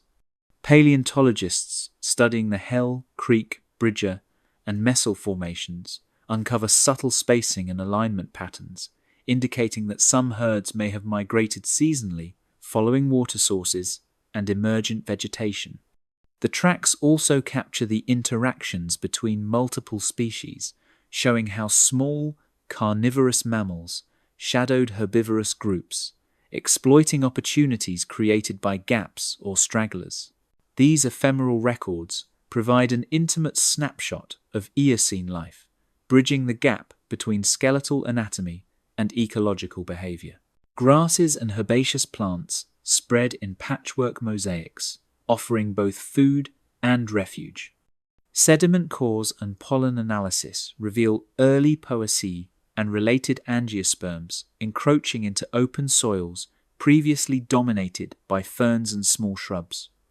Their shallow but wide-reaching roots stabilize sediment and enhance soil fertility, facilitating further plant colonization. These vegetative mosaics create dynamic microhabitats, allowing small mammals to forage while remaining partially concealed. Herbivory drives local nutrient cycling, enriching soils and accelerating the pace of ecological succession. Over time, the plains transform from sparse, fragile terrain into resilient, interconnected ecosystems capable of sustaining diverse mammalian communities. Predatory mammals observe from elevated ridges, scanning for movement among herds. Emerging from sparse scrub, early nimravids display elongated canine teeth and semi-retractable claws, adaptations that hint at the evolutionary experimentation of carnivorous mammals. Creodonts and early miacids, weighing between 5 and 15 kilograms, stalk these open spaces, relying on stealth, speed, and cooperative hunting tactics rather than brute force. Sediment layers from the Willwood Formation reveal that drought cycles periodically funneled herds into concentrated watering holes, intensifying encounters with these agile predators. Fossil evidence of limb morphology indicates adaptations for sprinting bursts, clawed digits for gripping soft soil, and jaw structures designed for rapid consumption of small prey. The wind carries scents and signals, guiding social groups and alerting prey to danger. Olfactory cues become crucial in open landscapes, where visual concealment is limited. Nasal anatomy in early ungulates suggests heightened scent detection capabilities, allowing herds to coordinate movements and maintain awareness of predators at greater distances. Similarly, carnivores develop acute olfactory systems to track prey across vast plains. This chemical communication fosters subtle behavioral adaptations, influencing mating, feeding, and territorial interactions. Even subtle environmental fluctuations like dust storms or seasonal winds affect predator-prey dynamics, showing how open habitats amplify both opportunity and risk. Skeletons reveal adaptations for sustained running, with elongated metapodials and spring-like tendons. Detailed analysis of limb bones from Eocene deposits indicates progressive digit reduction, enhancing efficiency in cursorial locomotion. Muscle attachment sites reflect strong, fast-twitch fibers capable of repeated bursts of speed and agility. These anatomical changes also correlate with changes in metabolism, suggesting higher energy expenditure and dietary specialization to sustain open-terrain life. Fossil teeth indicate a shift from browsing mixed vegetation in forested environments to grazing or selective feeding on grasses and low-lying shrubs, underscoring the deep connection between morphology, behavior, and environment. Seasonal migrations begin, shaping population dynamics and dispersal patterns. Herds expand or contract in response to rainfall, food availability, and predator presence. Fossil isotopic analyses reveal shifts in diet and water dependence that mirror climatic seasonality. Some species display partial nomadism, moving across hundreds of kilometers, leaving behind trackways that testify to early long-distance movement patterns. This migration reinforces gene flow between populations, allowing rapid adaptation to the fluctuating environmental pressures of the expanding plains. Ecological niches diversify as small omnivores exploit areas between herds, and semi-arboreal mammals retreat to occasional gallery forests along rivers and wetlands. The interplay of predator and prey defines new hierarchies, forcing innovation in strategy and speed. Herds develop sentinel individuals, vocal alarm systems, and complex escape maneuvers to survive encounters with carnivores. Predators respond with coordinated stalking, ambush strategies, and improved locomotion. Fossil evidence of wear patterns on teeth and claws demonstrates the intensity of this evolutionary arms race. These interactions reinforce natural selection pressures, catalyzing the diversification of both herbivorous and predatory lineages. Behavioral flexibility, rather than brute strength alone, becomes a hallmark of survival in these open ecosystems. Spanning the endless grasslands, evolution plots the blueprint for the Cenozoic's apex hunters, primed to dominate landscapes once ruled by dinosaurs. Over millions of years, the combination of endurance, intelligence, and agility has laid the foundation for modern ungulates, carnivores, and omnivores. The open horizons of the Eocene plains not only challenge life, but also amplify the possibilities for innovation, shaping ecosystems in ways that will reverberate across subsequent epochs. These plains, born from retreating forests and expanding sunlight, become crucibles of adaptation, setting the stage for the rise of apex predators, the next chapter in Earth's unfolding story. Rise of the new titans. Titanic silhouettes loom against the horizon, their movement measured yet unstoppable. In the late Paleocene and early Eocene, the open plains and river valleys became stages for creatures of astonishing size.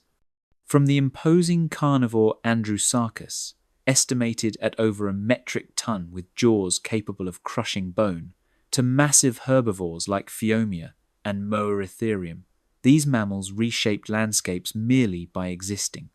Fossil footprints and sediment compression reveal the sheer weight of each step, leaving lasting impressions in the soft mud that speak to the colossal forces at play.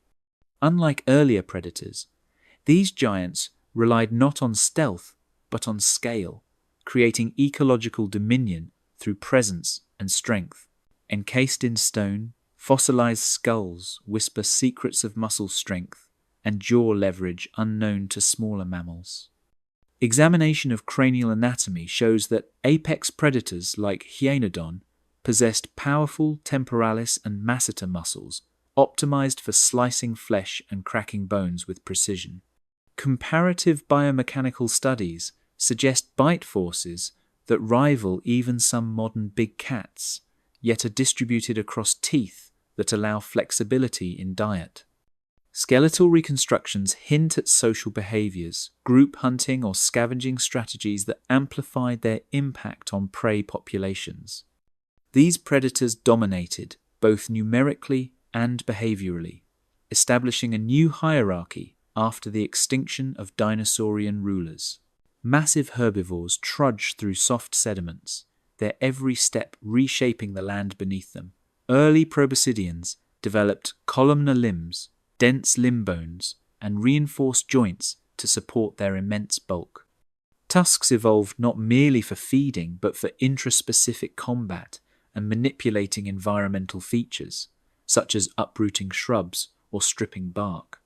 Their movement contributed to soil turnover, creating microhabitats for smaller creatures, dispersing seeds, and indirectly facilitating plant succession across the recovering landscapes.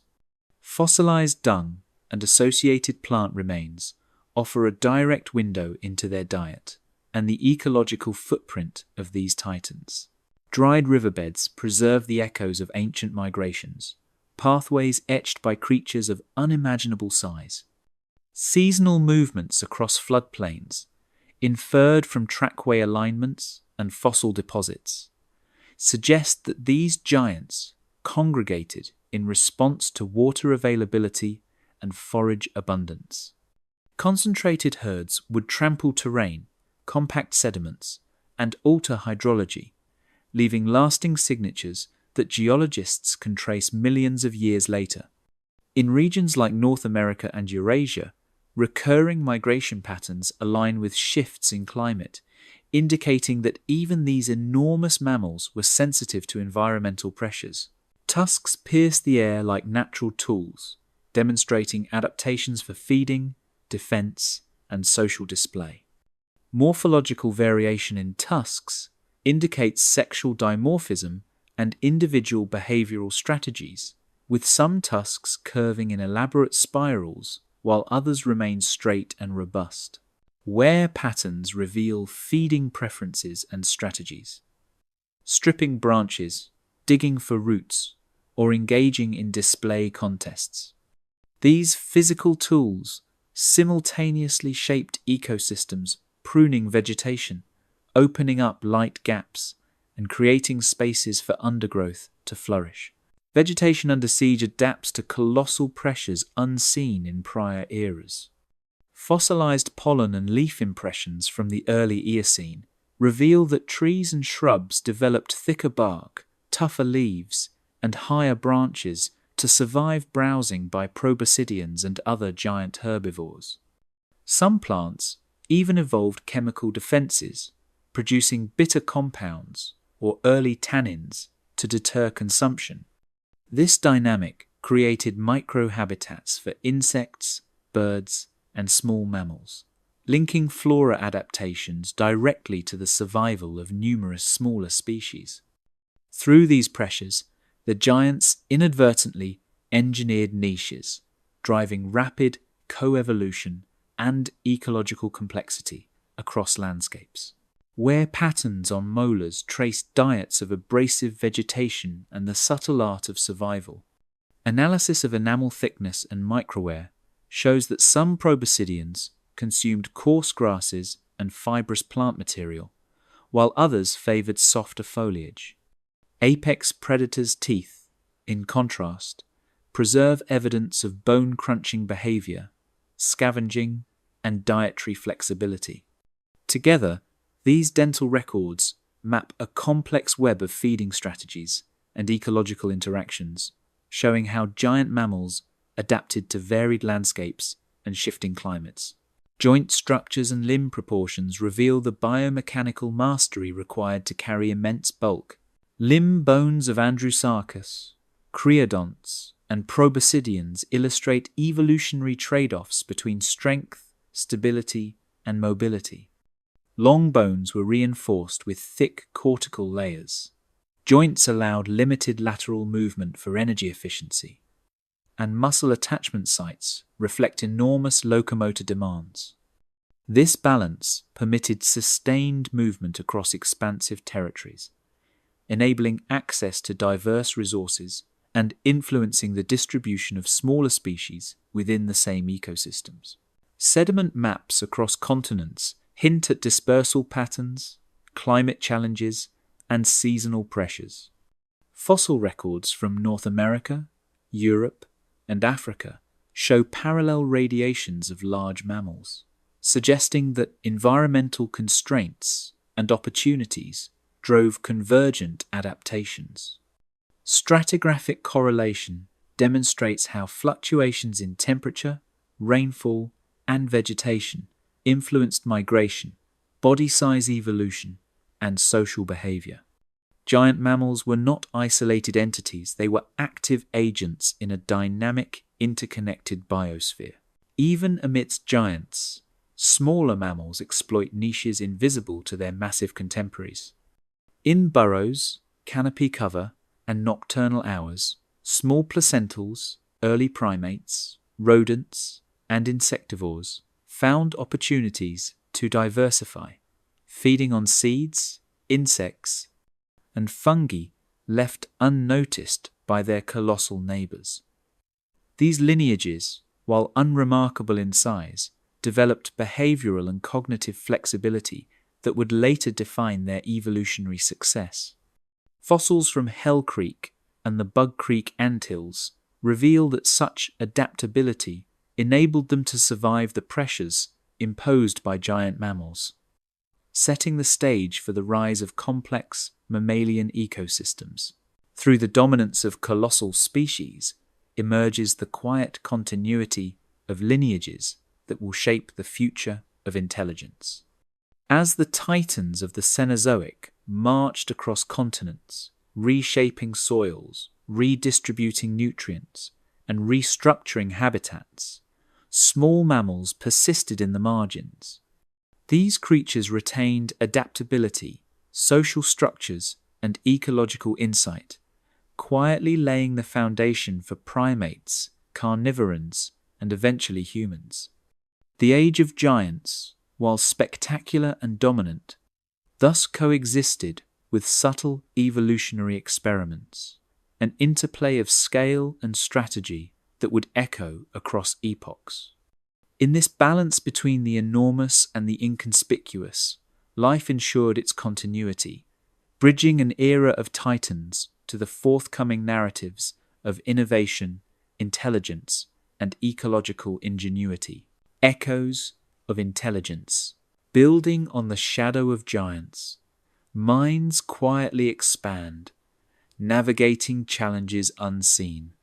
In the remnants of ecosystems dominated by colossal mammals, small species began to rely less on size and more on mental acuity.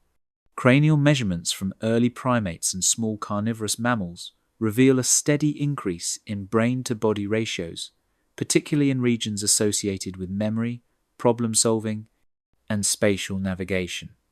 Fossilized remains suggest that these animals were negotiating complex environments, weaving through undergrowth, climbing arboreal corridors, and locating ephemeral resources, all while avoiding the attention of larger predators.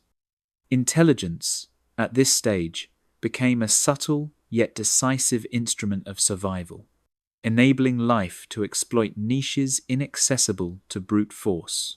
In the thickets and canopy, cooperative strategies emerge among social mammals.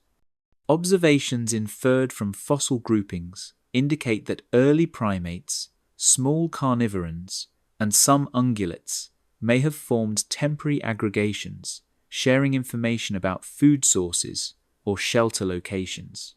For instance, trackways in Paleocene deposits often show parallel movements of multiple individuals, suggesting coordinated locomotion rather than coincidental proximity. These behaviors hint at the evolution of rudimentary social networks, where learning and imitation amplified the survival advantages of individuals embedded within small communities. Cooperation became a new form of adaptation, turning intelligence into a shared resource within dynamic populations. Ancient crania whisper hints of neural sophistication, showing unexpected trends in cognition.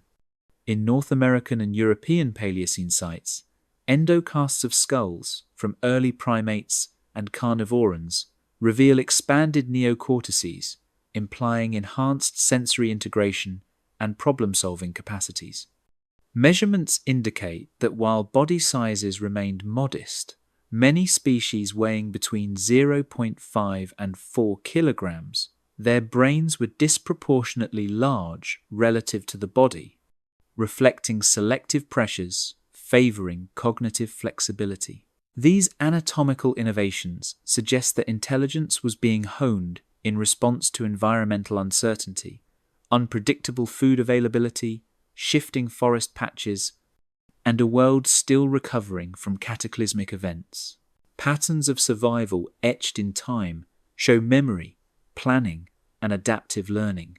Dental wear patterns in small mammals indicate diverse diets, including insects, seeds, and soft vegetation, while gnaw marks on fossilized nuts and woody stems suggest methods for accessing hidden resources.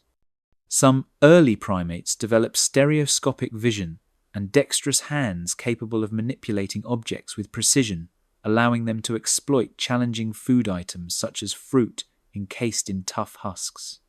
These behaviors required mental mapping of surroundings and the ability to remember where resources could be found over multiple days or seasons, a clear departure from reflexive feeding patterns and an early hallmark of anticipatory cognition. Sediment layers containing pollen and insect remains indicate that some early primates and small mammals actively selected microhabitats rich in nutritional or sheltering resources, demonstrating environmental awareness beyond mere chance. In the arboreal world of early primates, dexterous limbs and opposable digits facilitate manipulation of the environment. Fossilized forelimbs and phalanges show adaptations for climbing, grasping, and extracting food from complex microhabitats, while strong tails provided balance for agile arboreal movement. This physical dexterity synergized with evolving cognitive capacities, enabling a feedback loop in which environmental manipulation reinforced problem-solving skills. Such adaptations set the stage for intricate interactions with the physical world, including nest construction, shelter selection, and selective foraging, all behaviors that would become fundamental in the evolution of higher intelligence. Microscopic analysis of claw and tooth marks on fossilized trees reveals early experiments with tool use and resource extraction, suggesting that even tiny mammals manipulated their environment in sophisticated ways. Groups coordinate in hunting, grooming, or territorial defense, indicating rudimentary social hierarchies. Trace fossils and bone beds reveal clusters of conspecifics, moving and feeding in proximity, suggesting that early mammals relied on group vigilance against predation and competition. Cooperative behaviors likely included grooming for parasite removal, defending access to critical resources, and teaching younger individuals survival skills. Even in small, nocturnal species, such social coordination would have amplified individual fitness and provided the first steps toward communal problem-solving, a precursor to the complex societies seen in later primates and social carnivorans. Fossilized footprints alongside bite marks reveal that early social mammals may have coordinated group foraging over complex terrain, hinting at proto-strategies for collective hunting or resource sharing. Interactions between predator and prey species reflect emergent strategies shaped by cognition. Small mammals and early carnivores had to navigate a post-giant ecosystem dominated by opportunistic feeders.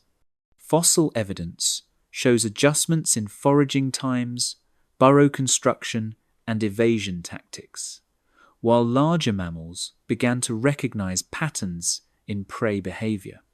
These predator-prey dynamics became increasingly sophisticated, promoting rapid adaptive evolution in both hunters and the hunted. The interplay between mental acuity and ecological pressures created selective conditions where intelligence itself was a critical survival trait.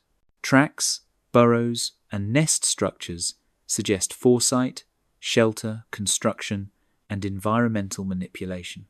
In sedimentary deposits from early Eocene floodplains, burrows excavated by small mammals reveal careful placement, depth variation, and sometimes communal use.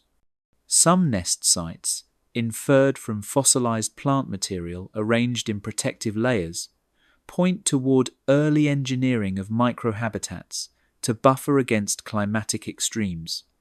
These behaviors reflect an understanding of cause and effect, building, manipulating, and planning to control one's immediate environment, demonstrating that cognition extended beyond immediate reactions to include foresight and adaptive innovation. Chemical and vocal communication in small carnivorans hints at early signaling and social learning. Fossilized impressions of scent glands, alongside the morphology of vocal structures, suggest that early mammals used complex signals to warn of danger, indicate territory, or facilitate mating. Such communication not only strengthened social cohesion, but also accelerated the transmission of learned behaviors across generations. This early proto-language of scent and sound represents one of the first ecological manifestations of intelligence, providing a foundation for more advanced cultural and social behaviors in subsequent lineages. As intelligence diffuses through ecosystems, traces emerge that will ripple into the first human lineages. From problem-solving in foraging to the cooperative defense of resources, cognition became an invisible but potent force shaping survival. Fossil evidence across continents reveals that by the end of the Paleocene, multiple mammalian and avian lineages exhibited signs of behavioral complexity, setting the stage for the evolutionary innovations of the Eocene and Oligocene. These subtle yet transformative developments hint at a future dominated not by sheer size or strength, but by awareness, curiosity, and the first sparks of foresight foreshadowing the distant emergence of humanity. The memory of fire. Sparks catch in the twilight, a flicker of control over a world once ruled by chaos. In the subtle glow, small mammals probe the edges of opportunity, their movements careful, deliberate, almost experimental. Fossil charcoal layers and burnt sediment beds reveal that fire, once a destructive force, had become a tool within reach of the clever and observant. From this point, life begins to interact with its environment in unprecedented ways, not merely surviving, but shaping the landscape to its needs. The echoes of instinct converge with innovation as select lineages begin to manipulate both objects and the very elements that once threatened their existence. Along rivers lined with charred remnants, mammals and early primates explore the boundaries between necessity and experimentation. Burnt twigs and bone fragments record repeated interaction, hinting at early management of fire for warmth, protection, or perhaps even for cooking. Fossilized remains from these sites, such as gnawed bones and heat-altered sediment, document behaviors that defy simple survivalist explanations. Here, the line between adaptation and conscious environmental influence begins to blur, demonstrating that cognition and circumstance can intersect to produce something wholly new. In hidden burrows, careful manipulation of sticks and stones points toward a nascent understanding of cause and effect. Teeth marks on branches, gouges on stones, and rearranged sediments reveal patterns consistent across generations, indicating the transmission of knowledge rather than isolated acts of trial and error. These behaviors, once rare and risky, offer strategic advantages: access to food otherwise unreachable, shelter from predators, and the ability to create microenvironments within unstable ecosystems. Each act leaves a faint signature, subtle but enduring, in the fossil record. Beneath the ancient canopies, social groups coordinate, sharing information through movement, scent, and subtle gestures. Observations from skeletal assemblages and burrow complexes suggest that early primates and small mammals were not solitary innovators, but participants in communal learning. This silent pedagogy fosters innovation while simultaneously enhancing survival odds, creating small but meaningful advantages in a post-cataclysmic world still dominated by environmental uncertainty. The first inklings of cooperative problem-solving appear here, providing a blueprint for later, more complex societies. From the remains of hunted prey, patterns emerge evidence of strategy, cooperation, and foresight. Bones bearing cut marks and repeated gnaw patterns indicate that small mammals planned their consumption, sometimes caching resources for future needs. These behaviors hint at an emergent temporal awareness, understanding not only the immediate world but also how actions ripple forward. Across landscapes, these subtle manipulations of food and territory begin to echo in fossilized soil, leaving indelible traces of learned adaptation. Across the floodplains, ash and soot record repeated use of fire, suggesting a slow but persistent engagement with this elemental tool. Here, early mammals harness heat to extend activity hours, deter predators, and perhaps influence vegetation growth. Paleobotanical evidence reveals shifts in local plant communities corresponding with these fire events, implying that mammals were not passive observers of succession, but active participants in ecological engineering. Fire, once a destroyer, becomes an instrument of survival and environmental shaping. In elevated nests and dens, early primates demonstrate resourcefulness, crafting shelters and manipulating materials for comfort and protection. Fossils reveal intricate burrow networks reinforced with sticks, leaves, and soil layers, providing evidence of planning and environmental modification. Such constructions serve multiple functions: thermal regulation, predator avoidance, and social cohesion. The very architecture of these microhabitats reflects an emergent intelligence capable of perceiving the environment as malleable rather than fixed. Echoes of repeated behavior leave fossilized marks, revealing innovation long before written memory. Microscopic wear patterns on teeth, repetitive gnawing, and abrasion on tools all point to repeated, deliberate action. These traces, imperceptible in life, but immortalized in stone and ash, chart the invisible trajectory of behavioral evolution. Over millennia, these small yet deliberate actions accumulate, creating legacies that extend beyond immediate survival and hint at the cognitive capacities of future lineages. Subtle traces of learned behavior ripple through generations, reshaping both ecology and lineage. Mammals that demonstrate ingenuity, cooperation, or manipulation of fire pass not only genetic material, but behavioral strategies to their offspring. Over time, this dual inheritance, biological and behavioral, amplifies survival and adaptability, laying the foundation for increasingly sophisticated cognition. These patterns of interaction, recorded in bones, burrows, and burned sediment, reveal an emergent force: intelligence as an ecological driver. From these small, deliberate acts, the foundations of dominion over nature begin to take form. The capacity to alter fire, modify shelters, and coordinate social actions creates advantages that magnify over generations. Fossil evidence suggests that these behaviors, though primitive, constitute the first known instances of proto-cultural transmission among mammals.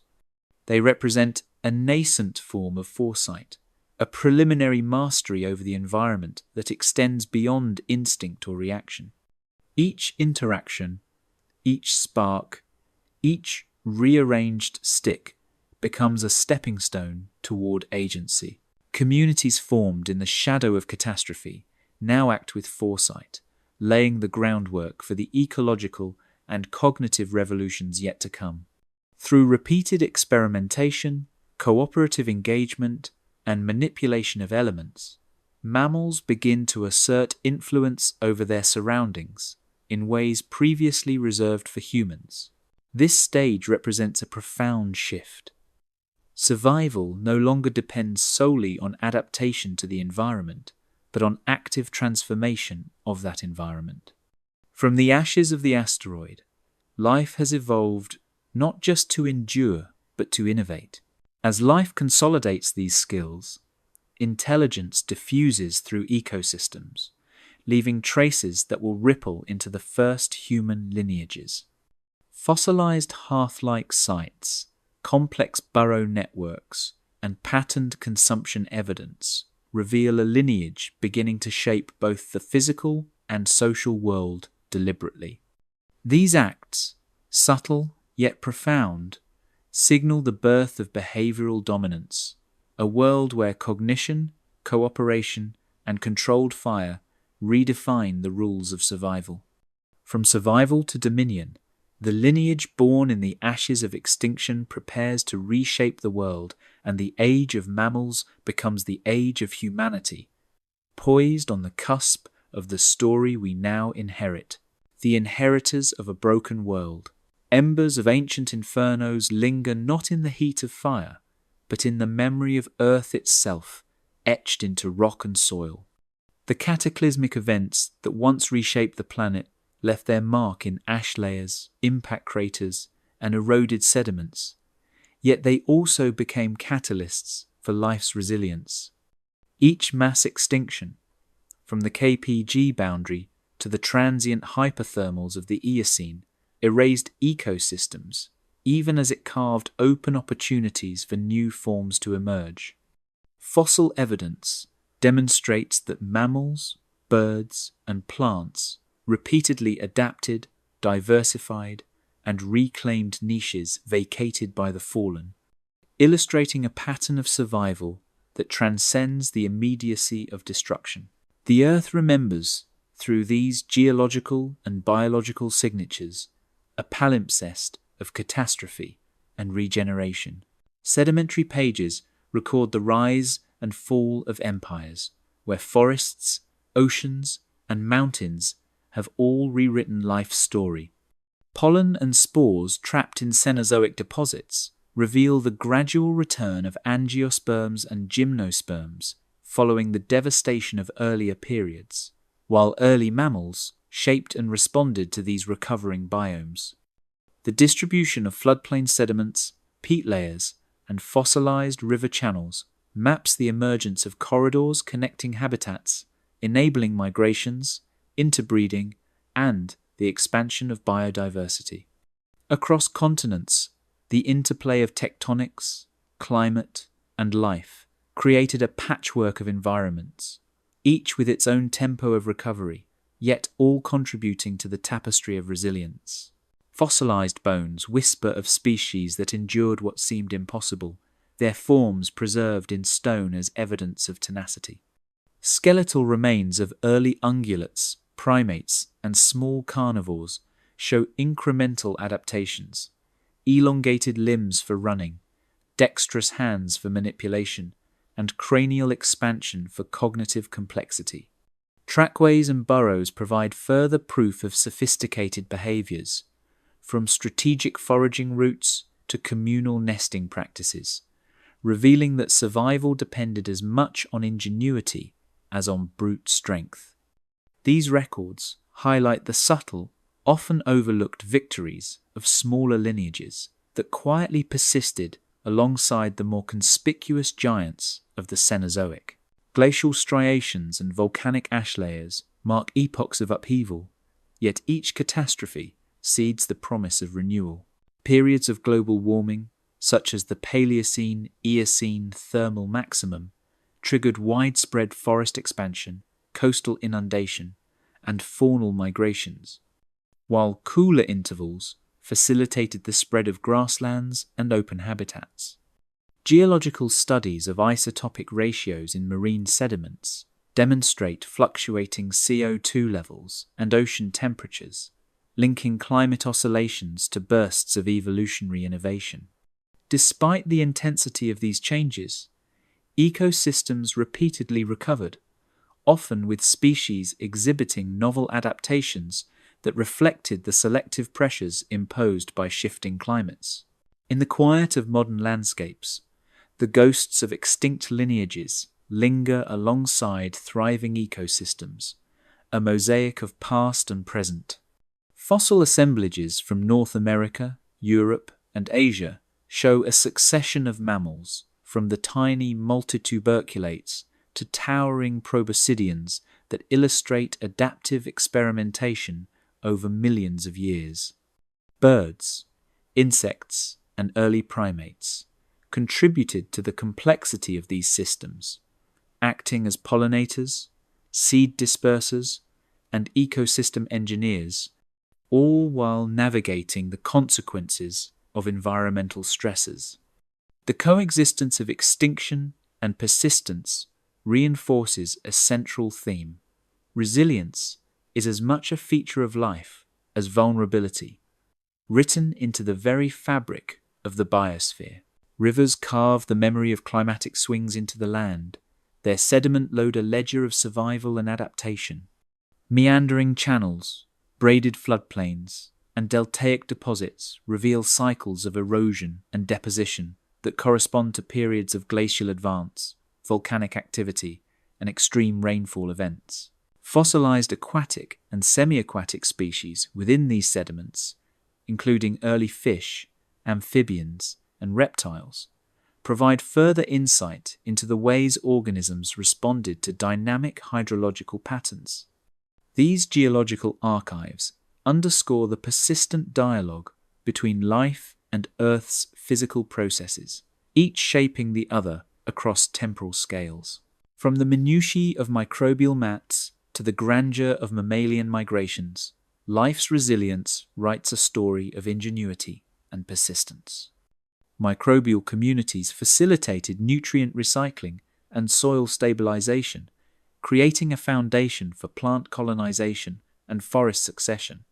In turn, herbivorous mammals contributed to seed dispersal and vegetation management, establishing feedback loops that amplified ecosystem recovery. The fossil record documents the proliferation of insects, birds, and small mammals exploiting newly available niches, revealing that innovation often emerged in the smallest forms before cascading upward through trophic layers. Human eyes now survey this legacy, recognizing both the fragility and the potential encoded in these ancient patterns. The Anthropocene presents a unique mirror.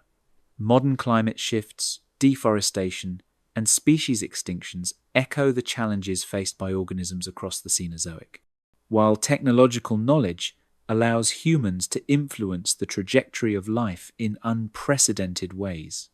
Fossil evidence, combined with contemporary ecological studies, illustrates the continuity of adaptive strategies and the consequences of neglect, reminding observers that the lessons of the past remain urgent guides for the present.